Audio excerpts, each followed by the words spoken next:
Hi hello welcome back to our channel.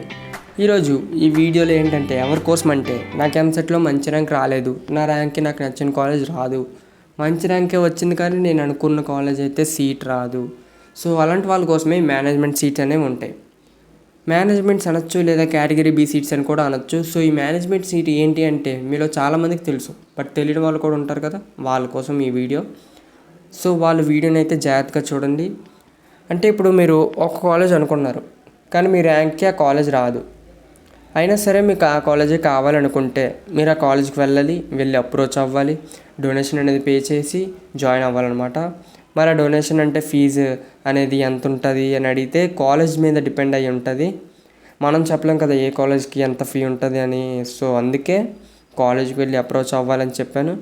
So fee అనేది మొత్తం ఆ కాలేజ్ మీద డిపెండ్ అయ్యి ఉంటుంది. అండ్ అలాగే మీరు చూసుకోవాల్సింది ఏంటంటే కాలేజ్ ఫీ అనేది ఒక్కటే కాదు, మీకు ఏ బ్రాంచ్ అయితే తీసుకోవాలని ఉందో ఆ బ్రాంచ్ ఫీ అనేది కూడా మీరు పే చేయాల్సి ఉంటుంది.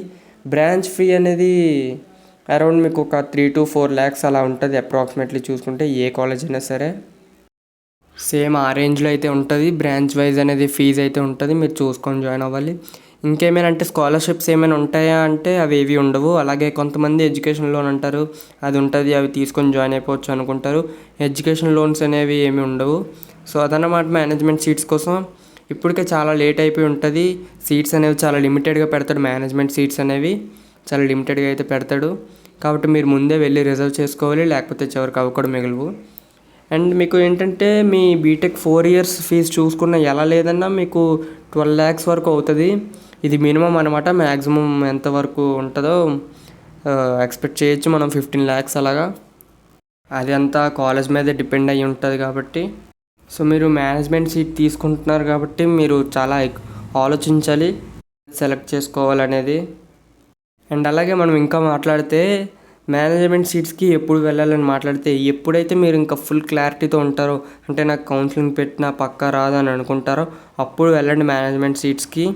అండ్ అలాగే ఇంకోటి చెప్తే వినండి, మీకు మీరే అనేసుకోవద్దు నాకు ఏం చేసినా సీట్ రాదు, నాకు ర్యాంక్కి రాదు అని మీరు కౌన్సిలింగ్ అయితే పెట్టడం మానేయకండి. కౌన్సిలింగ్ అయితే పెట్టండి, ఏమో మేబీ రావచ్చేమో, ఛాన్సెస్ ఉన్నాయేమో అలా ఆలోచించండి. సో కౌన్సిలింగ్ అయితే పెట్టండి, పెట్టకుండా అయితే ఉండద్దు. అండ్ అలాగే మీరు ఈ రెండిట్లో ఏదో ఒక దగ్గర అయితే కాంప్రమైజ్ అవ్వాల్సి ఉంటుంది. అయితే బ్రాంచ్ దగ్గర కాంప్రమైజ్ అవ్వాలి, లేదా కాలేజ్ దగ్గరైనా కాంప్రమైజ్ అవ్వాలి. ఎందుకంటే చెప్పలేం కదా, మీకు నచ్చిన కాలేజే వచ్చింది అనుకోండి బట్ నచ్చిన బ్రాంచ్ రాలేదు, అక్కడ మీరు కాంప్రమైజ్ అయితే అవ్వాల్సి ఉంటుంది. అండ్ నా సజెషన్ ఏంటంటే మీరు బ్రాంచ్ దగ్గర అయితే కాంప్రమైజ్ అవ్వద్దనే చెప్తా. ఎందుకంటే ఇప్పుడు ఏ కాలేజ్ అయినా సరే ఎక్కడైనా సరే మీ ఓన్గా మీరే చదువుకోవాలి, ఎవరు మీకు గైడ్ చేయరు. ఏ బీటెక్ కాలేజ్ అయినా సరే, ఇది నా సజెషన్ మాత్రమే, అర్థమై ఉంటుంది అందరికీ. And that's all for today. And main thing చెప్పడం మర్చిపోయా, కొంచెం వీడియోని లైక్ చేయండి, ఛానల్ని సబ్స్క్రైబ్ చేసుకోండి, బెల్ ఐకాన్ని ఆల్లో పెట్టుకోండి.